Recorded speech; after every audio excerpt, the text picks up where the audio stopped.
अहिंसा एवं करुणा के अवतार श्रवण भगवान महावीर के पावन पुनीत चरणों में सादर कोटि कोटि वंदन अभिनंदन। ध्यान योगी युग प्रधानाचार्य पूज्य श्री शिवमुनि जी महाराज साहब, संघ गौरव उप प्रवर्तक परम सेवा भावी पूज्य गुरुदेव श्री प्रेम सुख जी महाराज के पावन पुनीत चरणों में सादर कोटि कोटि वंदन अभिनंदन। आदरणीय मुनिवृंद, उपस्थित धर्म प्रेमी बंधुओं, माताओं एवं बहनों, कल मैंने आपको कहा था कि स्वतंत्रता दिवस की 73वीं वर्षगांठ आ रही है। इस साल 15 अगस्त स्वतंत्रता दिवस वाले दिन ही पर्युषण पर्वों का शुभारंभ हो रहा है। उस दिन यानी 15 अगस्त को भारत की आजादी या राष्ट्रीय कर्तव्यों के बारे में शायद हम ना बोल पाए, क्योंकि समय इतना नहीं रहेगा। तो मैंने कुछ बातें कल आपसे कही थी, कुछ बातें मैं आज कहूंगा। मैंने भारत की आजादी के इतिहास की कोई बात आपको फिलहाल नहीं बतलाई है। हम आजाद हो चुके हैं। इस देश को, इस आजादी को और यहाँ की अच्छी बातों को हमें संभालने की जरूरत है, उनको पुष्ट करने की आवश्यकता है। कल मैंने जो विषय प्रारंभ किया था वो है हमारे राष्ट्र ध्वज, नेशनल फ्लैग के बीच में जो सफेद पट्टी होती है उसके मध्य में जो एक अशोक चक्र होता है, और जो अक्सर नीले शाही के अंदर निर्मित होता है, और उस अशोक चक्र की जो तीलियां हैं वो 24 हैं। वो तीलियां डिजाइनर ने केवल डिजाइन की दृष्टि से ही नहीं बनाई, हमारे संविधान निर्माताओं ने, बौद्धिक लोगों ने और महाराजा अशोक ने अपने जमाने में इस अशोक चक्र की 24 तीलियों को एक संदेश के साथ, एक शिक्षा के साथ, एक मैसेज के साथ जोड़ा था। इस अशोक चक्र की 24 तीलियों का मैसेज क्या है, संदेश क्या है, शिक्षा क्या है, इसकी चर्चा कल आपके सामने प्रारंभ करी थी। और 24 तीलियों में से केवल 10 के बारे में कल आपको बतलाया था। आगे 11वीं तीली जो है वो क्या कहती है? 11वीं तीली का संदेश है अधिकार। अधिकार। अंग्रेजों से भारतवासियों ने, उस जमाने के लोगों ने एक संघर्ष किया। संघर्ष लगभग 1.5 से 2 शताब्दी तक लगातार चलता रहा कि अंग्रेजों भारत छोड़ो, हमें आजाद करो, हम स्वतंत्र भारत में रहना चाहते हैं, हम आपका शासन, आपकी गुलामीता बिल्कुल नहीं चाहते हैं, आप दूर देश से आए थे, आपने हमारे मूलभूत मौलिक अधिकारों को भी कुचल दिया है, अतः हमें आजादी चाहिए। जब किसी भी देश में व्यक्ति आजादी का एहसास करता है तो वहां का संविधान उसे कुछ मौलिक अधिकार देता है। मौलिक अधिकारों में वोट देने का अधिकार है, चुनाव लड़ने का अधिकार है, लिखने बोलने की अभिव्यक्ति का अधिकार है, पूरे देश में आप कहीं भी जा सकते हैं, कहीं भी रह सकते हैं, ये आपको अधिकार है। बहुत तरह की चीजें आपको अधिकार के रूप में एक सभ्य नागरिक के तौर पर आपको प्राप्त होती है।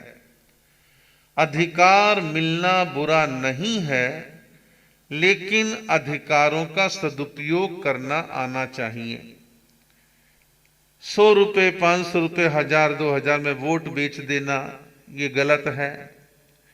केवल शासन सत्ता की अच्छी बुरी हर बात का हाँ में हाँ मिलाना ये भी गलत बात है। शासन सत्ता गलत काम कर रही है तो आप विरोध कर सकते हैं, आप बोल सकते हैं, लिख सकते हैं, ये आपको अधिकार है। कहीं भी आप आ जा सकते हैं। जम्मू कश्मीर को धारा 370 के अंतर्गत विशेष मान्यता दे रखी थी। भारत की आजादी के बाद से ही इसके होने और ना होने के पक्ष विपक्ष में अनेक प्रकार के तर्क वितर्क चलते रहे हैं। लेकिन वर्तमान शासन ने उसे अच्छा नहीं माना और अनेक बार चुनावी मुद्दों में उसको शामिल करा और अंततः इस बार उसको हटा दिया गया। 1 साल उसको हो गया है। भाव कहने का ये है कि स्वतंत्रता हमारे को अधिकार देती है, और जब जब हमारे अधिकारों का दलन होता है, कोई कुचलता है, तो आम जनता उठ खड़ी होती है, विरोध करती है, प्रदर्शन करती है। हमें अधिकार चाहिए। अधिकारों का होना बुरा नहीं, लेकिन अधिकारों के साथ साथ विवेक भी होना चाहिए। हम विवेकपूर्ण तरीके से अपने अधिकारों का प्रयोग करें, अधिकारों का मिसयूज ना करें, दुरुपयोग ना करें। ये हमारे को एक समझ होनी चाहिए। तो अधिकार के साथ साथ अक्सर बोलने में आता है कर्तव्य भी होना चाहिए। बिल्कुल बात सत्य है। अधिकार और कर्तव्य दोनों का आपस में एक गठजोड़ है, और ये गठजोड़ बना रहना चाहिए। केवल अधिकार ही अधिकार मांगे और कर्तव्य ना हो तो बिल्कुल बेकार है, वो अधिकार भी बोझ बन जाएंगे। तो 12वां जो संदेश है कि अशोक चक्र की 12वीं तीली का हमें क्या कहती है? वो कहती है कर्तव्य, ड्यूटी, फर्ज निभाना। जहां ड्यूटी, फर्ज, कर्तव्य निभाने की भावना व्यक्ति में है, संस्थाओं में है, लोगों के समूह में है, तो ये बहुत बड़ा गुण है, बहुत बड़ी विशेषता है। तो हमें अपने जीवन के अंदर कर्तव्यों के प्रति सदैव सचेत रहना चाहिए। कर्तव्य हमारे कई प्रकार के हैं। अपने परिवार के प्रति कर्तव्य, अपने संग समाज के प्रति कर्तव्य, जिस गांव, कस्बे, शहर में रहते हैं वहां भी उसके प्रति कुछ कर्तव्य हैं, और राष्ट्र का नागरिक होने के नाते राष्ट्र के प्रति भी हमारा कर्तव्य है। और कर्तव्य नहीं है तो फिर ऐसे अधिकार नुकसानदायक सिद्ध होते हैं। अधिकार और कर्तव्य दोनों का एक अच्छा संबंध होना चाहिए। अधिकार मांगो, कोई बुराई नहीं, लेकिन अधिकार के साथ साथ कर्तव्य भी जीवन में होने चाहिए। कर्तव्य परायण लोग कष्टों को बर्दाश्त करके भी अपने कर्तव्यों का निर्वहन करते हैं। लोगों के ताने भी सुनेंगे, व्यंग भी देखेंगे, अनेक तरह के अभाव और दिक्कत का सामना करेंगे, लेकिन अपने कर्तव्य से, जिम्मेदारी से पीछे नहीं हटते हैं। कभी कभी आप देखते हैं कि घर में जवान बेटा है लेकिन नालायक है। नालायक से मतलब है काम नहीं करता, बातें बहुत बनाता है, माता पिता ताने मारता है और अपेक्षाएं बहुत रखता है, ये दिला दो, वो दिला दो, ऐसा कर दो, वैसा कर दो। कई बार बहुत सारे माता पिता, बहुत से के अधिकांश माता पिता कर्तव्यों से बंध करके अपने घर परिवार के प्रति जिम्मेदारी को निभाते हैं। छोटा भाई या बड़ा भाई धोखा दे गया, रिश्तेदारों ने साथ नहीं दिया, खुद की औलाद थोड़ी सी ऐसी ही निकल गई, लेकिन जिम्मेदारी का एहसास करने वाला, कर्तव्य का पालन करने वाला परिवार का कोई भी सदस्य वह अनेक विपरीत बाधाओं के बीच भी अपनी ड्यूटी, अपने कर्तव्य को निभाता है। बड़े भाई नहीं रहे, उनके बच्चे अब अनाथ हो गए, या छोटा भाई नहीं रहा, उसके बच्चे अनाथ हो गए। बड़ा या छोटा भाई कहता देखो ये सब परिवार अपना ही है, भाई छोड़ के चले गए तो क्या मैं इनको ऐसे रुलने दूंगा? क्या इनको यूं ही मैं परेशान होने दूंगा? नहीं, अब हम दोनों परिवार मिलकर इकट्ठे रहेंगे, सब बच्चों की बराबर पढ़ाई चलेगी, सबको समय आने पर काम धंधा करवाएंगे, सबकी सार संभाल करेंगे। ये है कर्तव्य भावना। कर्तव्य भावना वाले ऐसे ऐसे लोग देखे हैं, परिवार में, संघ में, समाज में, रिश्तेदारी में जूते खाते रहेंगे, ताने सुनते रहेंगे, उपालंब सुनते रहेंगे, लेकिन अपनी जिम्मेदारी से पीछे नहीं हटते। ऐसे खरे इंसान जीवन में आदर्श बन जाते हैं और ऐसा बनना चाहिए। कुछ दिनों पहले मैं प्रसिद्ध उपन्यासकार मुंशी प्रेमचंद की कहानी देख रहा था। तो कहानी का जो शीर्षक था, नाम था, वो था त्रिया चरित्र। कि महिला त्रियत चरित्र के द्वारा घर को कैसे हेर फेर में लाती है। तो एक प्रमुख पात्र होता है, उसकी शादी होती है और उसके एक बच्चा हो जाता है। कुछ समय के बाद जो है उसकी पत्नी मर जाती है। पत्नी मर गई, घर में बचे पिता और पुत्र। पुत्र 8-9 साल का है। अब पिता बड़ा परेशान कि खेती बाड़ी देखूं, काम धंधा देखूं, बच्चे को संभालूं, बच्चे को नहलाऊं, बच्चे को कपड़े पहनाऊं, बच्चे को खिलाऊं पिलाऊं, हारी बीमारी, बहुत समस्या, फिर भी बेचारा कर रहा है। गांव के लोग, पुराना जमाना था, गांव के लोगों ने अरे भाई दूसरी शादी करवा ले, औरत औरत ही होती है, वही घर संभालती है। तो बहुत आग्रह करने के पश्चात दूसरी शादी का मन बनाया कि प्रैक्टिकल समस्या तो देख ही रहा था, एक टांग खेत में एक टांग बच्चे को संभालने में, क्या करे क्या ना करे। जेंट्स लोग तो ऐसे में बड़े घबरा जाते हैं, महिलाएं तो फिर भी मामले को सुलट लेती हैं। तो दूसरी शादी होने पर जो महिला आई उसका नाम पन्ना था।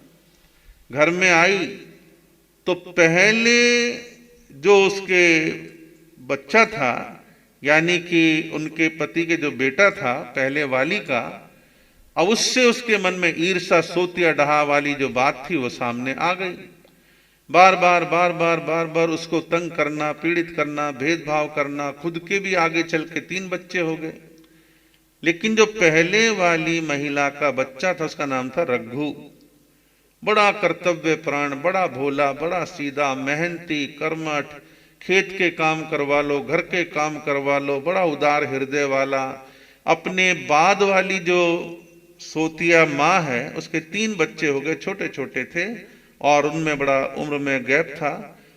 तो वह जो है रघु अपनी दूसरी माँ के प्रति बड़ा उदार भाव रखता है और बार बार अम्मा अम्मा अम्मा कहता रहता है। कहीं छल नहीं, कपट नहीं, घर के काम, खेत के काम सब देखता है। छोटे भाई बहनों के लिए अपने गले की चेन बेच करके गाय खरीदता है। तो धीरे धीरे वह सोतियां डहा से ग्रसित वह पन्ना नाम की महिला, उसने देखा कि रघु जो पहले वाली महिला का बच्चा है, लड़का है, तो कितना अच्छा और सरल है। उसकी ईर्षा, उसका जलन, उसकी डहा रघु के उदारवादी कर्तव्य परायण चरित्र ने उसके जीवन में बदलाव ला दिया। फिर समय आगे चला, आगे चल के समय आने पर रघु की शादी की गई। और रघु तो बेचारा बड़ा भोला, सीधा, उदार, कर्मठ, मेहनती, सबके साथ काम करने वाला ऐसा था। उसकी पत्नी बिल्कुल अपोजिट आई, ईर्ष्यालु, द्वेषी, छोटी सोच की महिला, और अपनी सास कहो, सोतिया सास कहो, जो कहो, तो उसके प्रति बड़ा घृणा भाव रखना, अपने पति को ताने मारना, बात बात में तंग करना, ये उसका एक जीवन का हिस्सा था।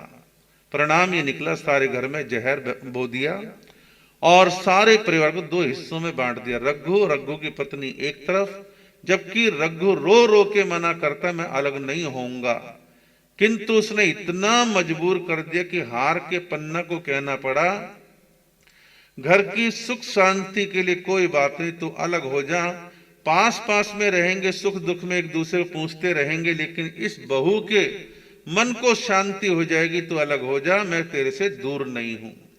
इस प्रकार समझा बुझा के अलग करा। अब वो रघु की पत्नी रघु के छोटे भाई बहनों से भेदभाव करती है, उनको ताने मारती है, और जो पन्ना है जो एक प्रकार से सास है उसके प्रति हमेशा घृणा मन में रखती है। और रघु एक भोला, सीधा, कर्तव्यपरायण, जिम्मेदारी वाला व्यक्ति, वो 2 पाटों के बीच में ऐसा पिस गया कि उसका मन बड़ा दुखित पीड़ित हुआ। अंततः कम उम्र में रोग से ग्रसित हो गया। आज की भाषा में कहें तो उसको हार्ट अटैक आ गया और वो मर गया।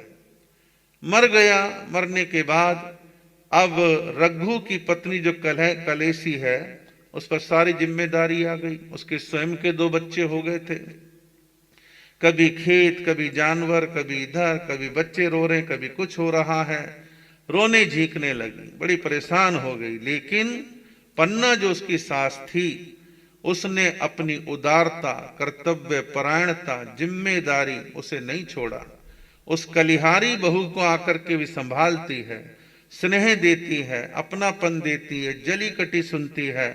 अंततः उसकी उदारता और कर्तव्य परायणता से रघु की पत्नी के स्वभाव में भी आगे चल के परिवर्तन हुआ। लेकिन तब तक रघु जैसा अच्छा व्यक्ति दुनिया से चला गया। तो कर्तव्य परायण लोग जो होते हैं, दुनिया की अनेक उल्टी सीधी बातों को सुनने के बावजूद अपनी जिम्मेदारी निभाते हैं। तो हर व्यक्ति को अपने परिवार, समाज और राष्ट्र के प्रति कर्तव्य परायण होना चाहिए, जिम्मेदारी का एहसास होना चाहिए, सेल्फिश मतलबी नहीं होना चाहिए। अशोक चक्र की 13वीं तीली का प्रेरणा देती है सहकार्य। सहकार्य कहते हैं सहयोग देना, संगठित काम करना, टीम वर्क पैदा करना। जब हम सहकार्य करते हैं तो बड़ी बड़ी चुनौतियों को हम स्वीकार करने में सक्षम हो जाते हैं। हमें अपने जीवन में हमेशा एक बात सीखनी चाहिए, हम सहयोग करें, सहकार्य करें, टांग ना खींचें, हाथ पकड़ के ऊपर उठाएं, धक्का ना मारें, किसी को विचलित ना करें, हमेशा सहयोग की भावना बना करके चलें। कहीं संघ समाज में 2 लाख, 10 लाख, 20 लाख का कोई कार्य आया है, खर्चा आया है, तो आदमी कहे कि भी मैं इतना मोटा अमाउंट तो नहीं दे सकता, सब दे रहे हैं, मैं भी इसमें सहयोग दूंगा। थोड़ा थोड़ा सबका सहकार्य, सबका सहयोग बड़े बड़े काम संपन्न कर देता है, बड़ी बड़ी चुनौतियों को स्वीकार कर लेता है और सारे काम अच्छे से हो जाते हैं। तो सहकार्य यानी सहयोग, संगठित कार्य, ये आवश्यक है। क्रिकेट की टीम में 11 खिलाड़ी होते हैं जो फील्ड में हैं और फील्डिंग कर रहे हैं। आप उसमें देखते हैं कोई विकेट कीपर है, कोई बाउंड्री पर खड़ा है, कोई बॉलिंग कर रहा है, कोई कुछ कर रहा है। तो ये सब खिलाड़ियों में आपस में जब तक तालमेल होता है तो मैच जीतने की संभावना रहती है। एक दूसरे को कोऑपरेट ना करें, कैच आ रहा है वो सोचेगा वो पकड़ लेगा, वो सोचेगा वो पकड़ लेगा, ऐसे नहीं होता। सब एक दूसरे को कोऑपरेट करते हैं तो मैच जीतने की संभावना रहती है। टीम वर्क होना चाहिए। साइंस के क्षेत्र में ले लो, खेल के क्षेत्र में ले लो, सब जगह टीम वर्क होता है। हलवाई लोग खाना बनाते हैं, उसमें एक टीम काम करती है कि भाई ये मास्टर आदमी है, ये छौंक लगाएगा, सब्जी तैयार करेगा, ये पूड़ी बेलेगा, ये करेगा, वो करेगा। अनेक तरह से काम करके काम को संपन्न किया जाता है। विज्ञान के क्षेत्र में जब रिसर्च होती है किसी काम को लेकर के, पूरी टीम काम करती है। रक्षा क्षेत्र के उपकरण बनाए जाते हैं, वहां पर पूरा टीम वर्क होता है। तो टीम वर्क हर जगह उपयोगी है। हमेशा अपने मन में एक संस्कार हर व्यक्ति को बनाना चाहिए, जब जहां मुझे मेरा सहयोग देने का अवसर आएगा, मैं अपना सहयोग देने से पीछे नहीं हटूंगा। मुझे सहयोगी बनना है और अपनी जो मेरी क्षमता है उसके अनुसार मैं जरूर सहयोग करूंगा। इसके पश्चात अशोक चक्र की 14वीं तीली का प्रेरणा देती है, शिक्षा देती है, संदेश देती है न्याय, कि न्याय होना चाहिए। परिवार में भी न्याय हो, चाहे बेशक वहां कोर्ट नहीं है, वहां भी न्याय हो, संघ समाज में भी न्याय हो और देश के अंदर भी न्याय हो। न्याय जब नहीं होता तो लोगों में असंतोष पैदा होता है और वह असंतोष धीरे धीरे धीरे धीरे लावे की तरह पकता रहता है और एक दिन वो ब्लास्ट होकर के बाहर आ जाता है और देश में अफरा तफरी मच जाती है। तो न्याय हमेशा हो, इसका हर स्तर पर ध्यान रखा जाए। घर में 4 बेटे 4 बहुएं हैं, 2 को खास महत्व दिया जा रहा है, 2 को उपेक्षित किया जा रहा है। परिणाम क्या निकलेगा? साल 2 साल 3 साल चुप रहेंगे, बर्दाश्त करते रहेंगे और एक दिन उन 2 बेटे 2 बहुओं का रोष, गुस्सा घर में कलेश और बंटवारे का कारण बनेगा और कई बार मार धाड़ तक की नौबतें घर में आ जाती हैं। 4 दामाद हैं, आप चारों दामादों से भेदभाव करते हैं, किसी को खास मानते हैं, किसी को कम मानते हैं। एक दिन उनका गुस्सा भी आपके प्रति उफन करके आएगा। तो हम इस प्रकार न्याय करें। प्रॉपर्टी बांटनी है तो समान वितरण करें, जमीन जायदाद बांटनी है, समान वितरण करें, भेदभाव ना करें, इस बात का ध्यान रखें। घर के अंदर समाज में भी न्याय की आवश्यकता सदैव रही है, और जिन समाजों में न्याय व्यवस्था नहीं होती वह हमेशा असंतोष कुलबुलाता रहता है। आवश्यकता है संघ समाजों में, परिवारों में न्याय की व्यवस्था हो। बात आती है राष्ट्र की, देश की। एक जमाना था राजा न्याय करते थे, एक जमाना था, आज भी वो जमाना है, पंचायतें न्याय करती हैं। पंचायतों की न्याय को कोर्ट इतना महत्व नहीं देता है, लोग भी महत्व इतना नहीं देते। किसी जमाने में पंचायत के पंचों को परमेश्वर मानते थे, पंच परमेश्वर। लेकिन परमेश्वर तब थे जब वो न्याय करते थे। गांव में छोट बड़ाई, मेरा तेरा, रिश्तेदारी, अपना पराया नहीं करते थे। तो जो बड़े न्यूट्रल भाव से जो है फैसला करते थे, वो न्याय संपन्न पंच, सरपंच जो होते थे वो गांव के आदरणीय होते थे। लेकिन वर्तमान समय में भारत की आजादी के बाद और पूरी दुनिया में जहां जहां लोकतंत्र है वहां कोर्ट कचहरी होती है, हाई कोर्ट होती है, सुप्रीम कोर्ट होती है। उन कोर्टों में विभिन्न प्रकार के केस जाते हैं और संबंधित न्यायाधीश के सामने 2 वकील, 3 वकील, 4 वकील जरह बहस करते हैं, और जिसका केस है वो भी उपस्थित होता है। बहुत सारे प्रूफ देखे जाते हैं और आम आदमी को आशा होती है यहां तो न्याय होगा। लेकिन दुर्भाग्य से कहना पड़ता है हमारे देश की लोअर कोर्ट, हाई कोर्ट भ्रष्टाचार से लबालब भरी हुई है, और सुप्रीम कोर्ट में भी कुछ कुछ ऐसे प्रसंग आते हैं जहां उंगली उठाने का मौका वो जज लोग या व्यवस्थाएं उंगली उठाने का मौका देती हैं। और मैंने देखा है हाई कोर्ट और सुप्रीम कोर्ट के अंदर जजों की नियुक्ति के अंदर केंद्र सरकार की इच्छा हमेशा रहती है कि हमारी मान्यता, हमारी सोच, हमारी अपनी विचारधारा के लोग न्यायाधीश बने, जज बने। इसकी नियुक्ति के लिए समय समय पर देश में बवाल होते रहे हैं, हंगामे होते रहे, जो कि बिल्कुल गलत परंपरा है। और मैं ये नहीं कह रहा कि वर्तमान शासन में ऐसा हो रहा है, अतीत में भी ऐसा होता रहा है, कभी कम कभी ज्यादा। लेकिन जहां न्यायाधीश अपनी इच्छाओं के मुताबिक सेट किए जाएं, अपने एजेंडे को आगे बढ़ाने के लिए सेट किए जाएं, और जहां न्यायाधीश बिकते हो, न्याय बिकता हो, वकील और न्यायाधीशों के बीच में सेटिंग होती हो, तो वह काय का न्याय, कैसा न्याय? गरीब को तो न्याय मिलेगा ही नहीं, ताकतवर अपना काम बना करके आगे निकल जाएगा। उसकी अप्रोच जज तक है, वकील खरीद लेता है, पैसा है। जब न्याय नहीं होता तो अंदर अंदर खदबदाहट होती है। मर्डर करने वाला फटाफट जमानत भी लेके आ गया, बरी भी हो गया। परिणाम क्या निकलता है? जब प्रतिशोध की आग से जला हुआ, कमाल है, इसने हत्या भी करी फिर भी बच के आ गया।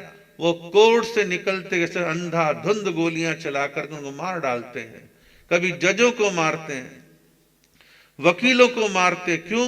ये मारने मरने का मौका कब आया?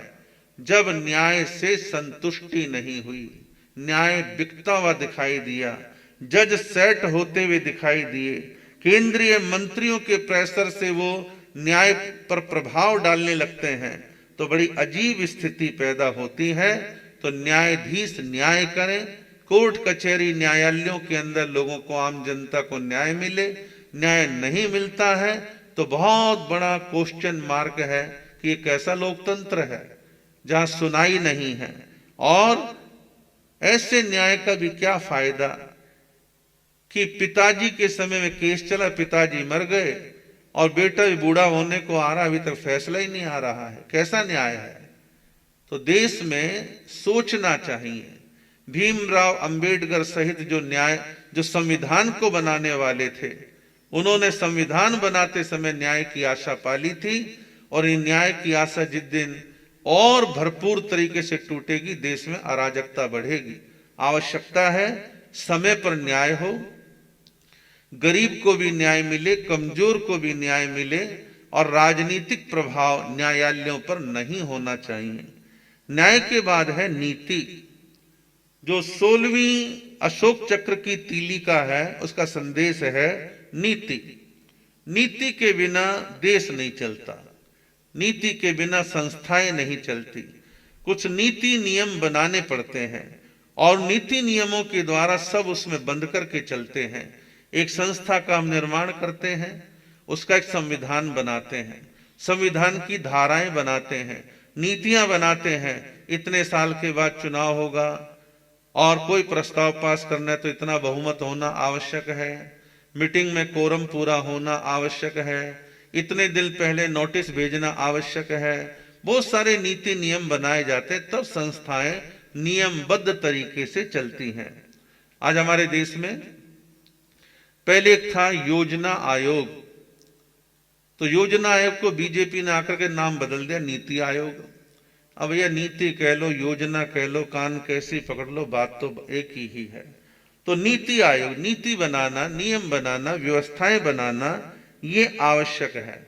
और एक बात हमेशा ध्यान रखनी चाहिए कि नीति नियम बनाते समय एक ही तानाशाह तथा कथित बुद्धिमान ये कहे मैं ही सबसे बड़ा समझदार हूं, मैंने बना दी नीति, सब चलो इसके पीछे, नहीं। ग्रुप डिस्कशन हो, सामूहिक चिंतन हो, अनेक प्रमुख लोगों से सलाह करो, तब नीति बनाओ तो नीति प्रभावशाली रहती है। तो इस प्रकार अच्छी नीतियां अच्छे मार्ग को प्रशस्त करती हैं, हमारे मार्ग को अच्छी दिशा में लेकर के जाती हैं। अशोक चक्र की 16वीं तीली का प्रेरणा देती है, संदेश देती है अर्थ, अर्थ यानी पैसा। साधु सन्यासियों की बात को छोड़ दो कि सही मायनों में तो साधु सन्यासियों के पास निजी पैसा कुछ होना ही नहीं चाहिए, उसकी कोई आवश्यकता भी नहीं है। संघ समाज आहार पानी कपड़ा रहने के साधन सब दे रहा है, उसको पैसे की जरूरत नहीं। लेकिन एक आम सांसारिक व्यक्ति, एक आम आदमी, एक आम नागरिक, उसके पास पैसा नहीं है तो जीवन चलाना दूभर है, कष्टदायी है, पीड़ाजनक है। कब तक हाथ पसारेगा?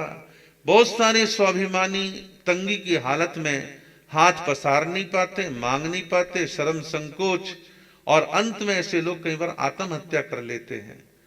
तो देश के नागरिकों के पास उतना पर्याप्त पैसा रहे जिससे उनके अपने घर परिवार का मासिक खर्च चलता रहे और उनका जीवन आराम से चले।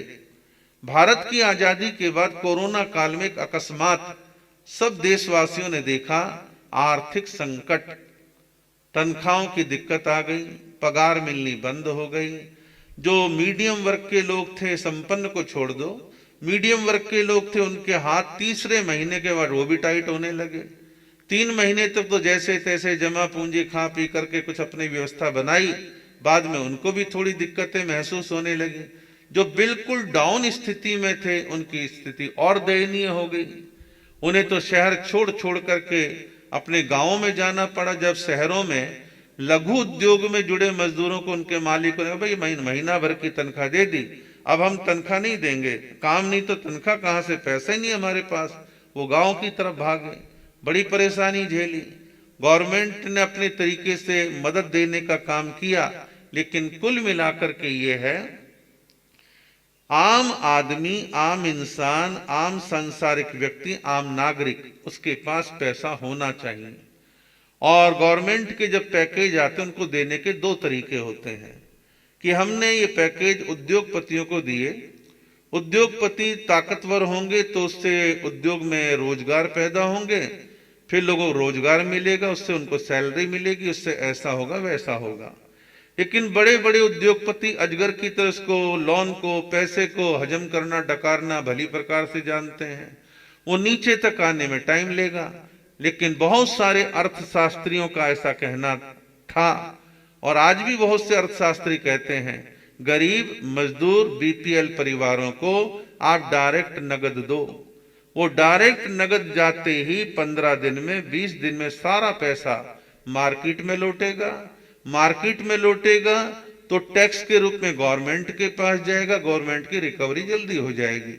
ऐसी कुछ अर्थशास्त्रियों की सोच है और मैं समझता हूँ प्रैक्टिकल भी है। तो इस प्रकार से देश के नागरिकों के पास उनकी जेब में पैसा होना चाहिए। पैसा है, राशन खरीदेगा, कपड़ा खरीदेगा, मोबाइल खरीदेगा, बच्चों की फीस भरेगा, बहुत सारे काम करेगा। तो इसलिए पैसे की भूमिका से किसी काल में इनकार नहीं किया जा सकता। 17वां सूत्र है समता। हमारे संविधान की आत्मा है समता। हमारा संविधान कहता है कि देश में अमीर गरीब, छोटा बड़ा, अगड़ा पिछड़ा किसी के साथ भेदभाव ना हो, सभी के साथ समता का, समानता का व्यवहार देश में होना चाहिए। लेकिन अफसोस कि हमारे देश की राजनीति इतनी गलत तरीके की है कि वहां समतापूर्ण व्यवहार नहीं होता।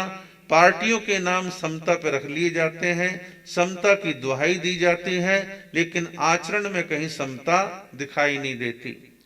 तो यह अशोक चक्र जो हमारी राष्ट्रीय भावना का प्रतीक है, राष्ट्र ध्वज में अंकित है, हमें बार बार संदेश देता है कि हमें देश में समता का भाव रखते हुए सबके साथ समान व्यवहार करें। समता के बाद 18वां सूत्र है नियम। संविधान क्या है? नियमों की पोथी है। हर संस्था के अपने नियम होते हैं। हमारी साधु संस्था के नियम होते हैं कि साधु संस्था में कहा गया शास्त्रों में कि भाई साधु को ये करना, ये नहीं करना, विधि निषेध के सब सूत्र आगमों के अंदर उपलब्ध हैं। उन्हीं के आधार पर साधु संस्था का संचालन चलता है। आपके नगर में, आपके गांव में, आपकी संस्थाओं में नियमावली होती है। नियम के मुताबिक हम सब चलते हैं और हर नागरिक को अपने जीवन में एक संकल्प करना चाहिए, मैं जिस किसी संस्था से जुड़ा हूं उसके नियमों का मैं पालन करूंगा।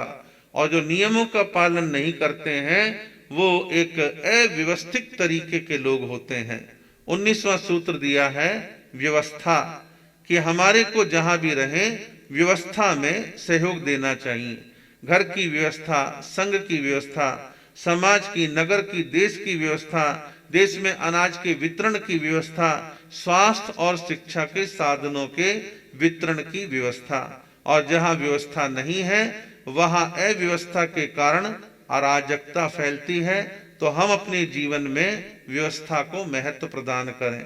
20वां है सुरक्षा। देश की सुरक्षा जिसे हम बाह्य सुरक्षा कहते हैं, और एक है आंतरिक सुरक्षा।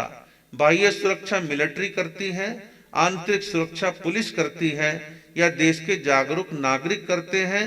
शासन और उसकी व्यवस्था उन सुरक्षा को निभाती है। 21वां है उद्योग। उद्योग के बिना देश की शोभा नहीं है। खेती बाड़ी भी कृषि उद्योग कहलाता है। कृषि उद्योग के अलावा कल कारखाने हैं। बहुत इंडस्ट्री का बड़ा विशाल रूप देखने में आता है। हमारे देश की आबादी को देखते हुए जितना हमें इंडस्ट्रियल विकास करना चाहिए काफी किया भी है, लेकिन बहुत सी कमियां भी हैं। कारण क्या है कि हमारे देश में एक गड़बड़ पिछले अनेक वर्षों से चल रही है कि हमारा आयात और निर्यात, इंपोर्ट और एक्सपोर्ट का संतुलन काफी गड्ढम गड्ढ है। होना तो ये चाहिए इंपोर्ट कम से कम, एक्सपोर्ट ज्यादा से ज्यादा, क्योंकि हमारा देश छोटी आबादी का नहीं है।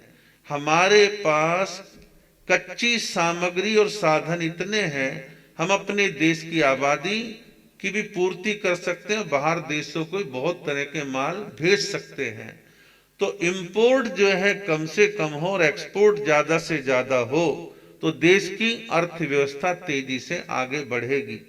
और हम कर क्या रहे हैं?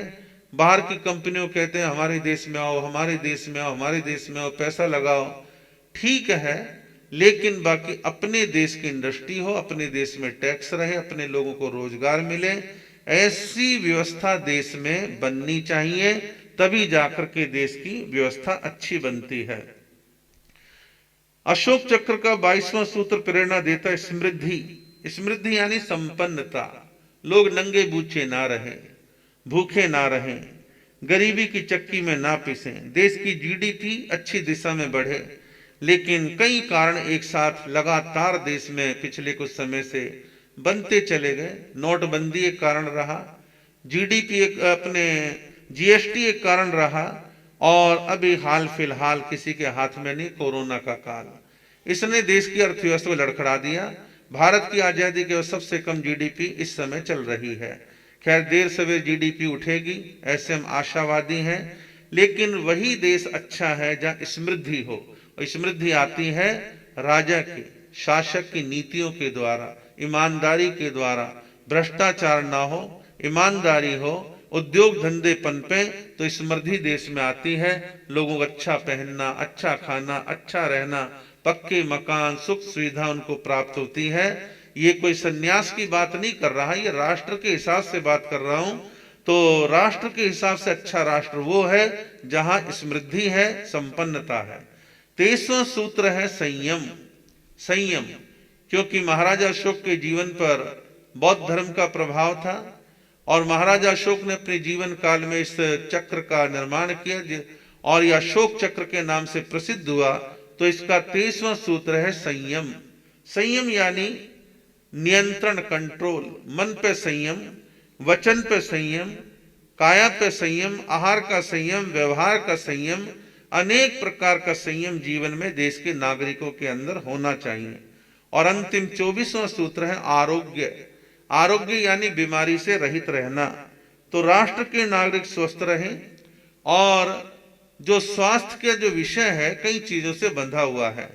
जहां गरीबी ज्यादा है वहां बीमारी ज्यादा रहेगी, जहां अशिक्षा ज्यादा है वहां बीमारी ज्यादा रहेगी, जहां गंदगी ज्यादा है वहां बीमारी ज्यादा रहेगी, जहां लोगों को भरपेट भोजन और अच्छा भोजन नहीं मिलता वहां बीमारी रहेगी। और कई बार कई तरह के राज रोग लोगों में पैदा होते हैं, महाबीमारियां आती हैं।